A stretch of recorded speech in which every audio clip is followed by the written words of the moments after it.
Jornal da Justiça está de volta e a gente fala agora dos acidentes de trânsito que causam, além de mortes, muitos prejuízos. Vira e mexe, é noticiado que a imprudência e a desatenção dos motoristas são as principais causas de acidentes. Mas, afinal, eles são os únicos responsáveis?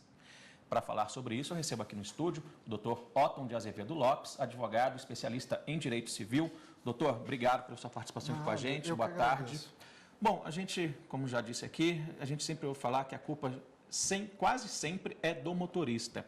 A responsabilidade do Estado nessas estradas que não têm condições de circulação, não tem fiscalização, qual é?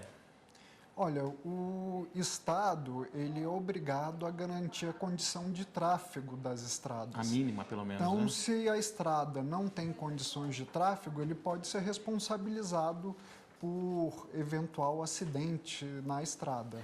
A lei atual hoje, que prevê aí punições para acidentes de trânsito, ela é suficiente? Olha, nós tratamos, nesse caso de acidente de trânsito, em geral, de crimes culposos, de ilícitos culposos. E no ilícito culposo não se reprova centralmente a conduta. A reprovação é do resultado do dano. Até porque o dano, o resultado, ele desagrada ao próprio infrator, ao próprio criminoso, ao próprio autor do dano. E aí, quais são os tipos de punição? São administrativa e civil somente? Olha, existe a punição penal por crimes culposos, homicídio culposo, lesão corporal culposa, mas com penas baixas em função dessa característica de o que se reprova é principalmente o resultado e não a conduta, até porque nós todos estamos sujeitos a desatenções no dia a dia. Tanto que chama-se acidente, né, doutor? Falando em acidente, essa semana a gente viu aqui no Brasil, né, especificamente no Rio de Janeiro, um acidente lamentável. A gente está vendo aí algumas imagens, doutor. Essa é a avenida, é a linha amarela que liga as zonas norte e oeste do Rio de Janeiro. Um caminhão com a caçamba levantada, ele está passando aí no canto do vídeo agora, passou, esbarrou numa passarela, já tinha passado por 3 passarelas, na terceira ele acabou agarrando ali, 5 pessoas acabaram morrendo, um acidente muito grave, parou a cidade do Rio de Janeiro, a gente está vendo algumas fotos aí do resgate do Corpo de Bombeiros, 5 pessoas acabaram morrendo, mas pelo menos outras 3 se feriram, né? O resgate foi dramático, durou o dia todo, a gente está vendo aí alguns carros ficaram totalmente destruídos, esse táxi, o motorista acabou morrendo, essa passarela toda de concreto, doutor. Nesse caso, falando aí do acidente do Rio de Janeiro, sem querer apontar também quem é culpado, quem não é.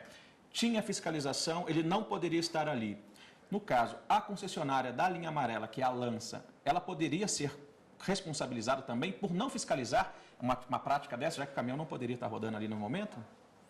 Olha, o caminhão estando trafegando no horário que é proibido, no horário que é vedado, a companhia que administra a estrada teria condições de impedir que esse veículo prosseguisse.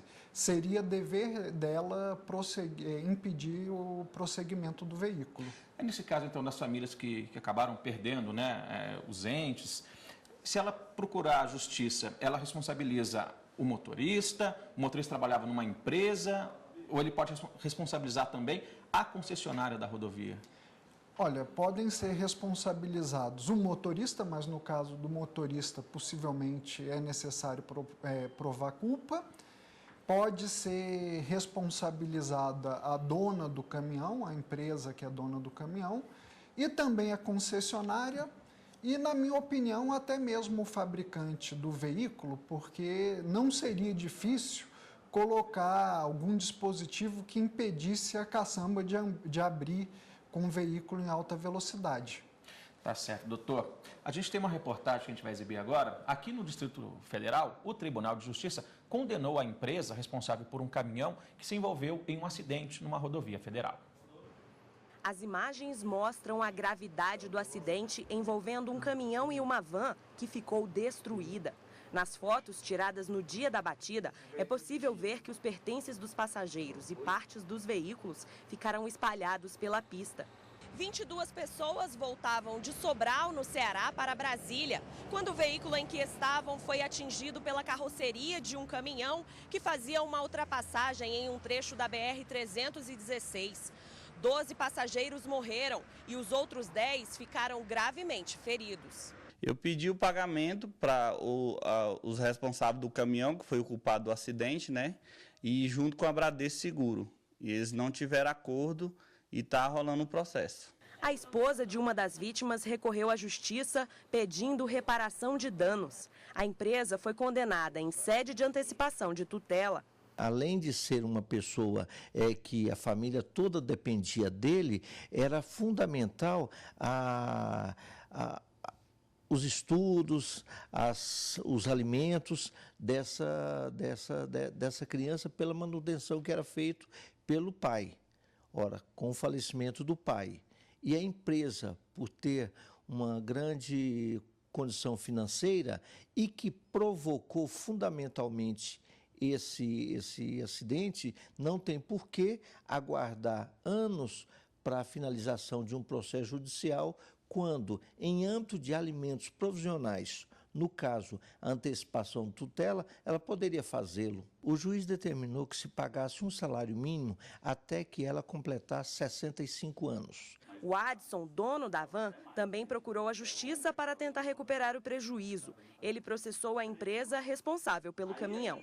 Eu queria o pagamento do carro, que eu vivo do carro de trabalho, né? Um carro utilitário, um carro de trabalho. Uma van não é luxo, né? Uma van é uma coisa de trabalho. E eu estou sem trabalhar por causa dela, que eu dependia dela para sustentar minha família. Bom, doutor Otton, dois assuntos aí que eu queria abordar sobre essa reportagem. O carro era, trocando em miúdos, o ganha-pão desse rapaz. Nesse caso, a justiça também entende que cabe indenização por dano moral também? Sim, cabe indenização por dano moral, e não só dano moral, mas principalmente lucros cessantes, que é o que ele deixa de ganhar por não poder explorar a sua van. Então, a gente teria bem clara a figura dos lucros cessantes. E como provar isso? É difícil provar que o carro era a fonte de sustento dele, ou isso não é tão difícil de provar, doutor?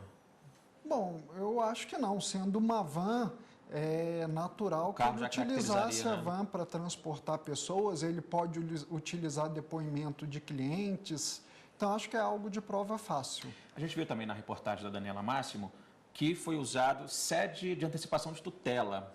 Explica para a gente como é que funciona esse mecanismo judiciário. Antecipação de tutela é quando se adianta algo que seria dado ao final do processo. Então, é um adiantamento e, nesse caso, se adiantou o pagamento de alimentos, o pagamento de prestações mensais para o sustento da família, para o sustento do lesado. Mesmo não tendo julgamento ainda? Mesmo não tendo julgamento definitivo. Na antecipação de tutela, há um julgamento preliminar, um julgamento inicial e, de certa forma, precário. Nós falamos aqui da responsabilidade do motorista, da responsabilidade do Estado, mas a gente conversava fora do estúdio aqui, doutor. O senhor comentava sobre a responsabilidade das empresas também, voltando a falar do acidente do caminhão lá no Rio de Janeiro. Um dispositivo, por exemplo, poderia ter evitado esse acidente que avisasse ao motorista que a caçamba estava levantada, né? Sim. Aí é o caso de responsabilidade pelo fato do produto. Houve, na minha opinião, um defeito no projeto do caminhão que não teve nenhum dispositivo para evitar a abertura da caçamba nessas condições que claramente são condições de alto risco. Tá certo. Doutor Otton, obrigado pela sua participação aqui com a gente. Seja sempre bem-vindo. Boa tarde. Boa tarde.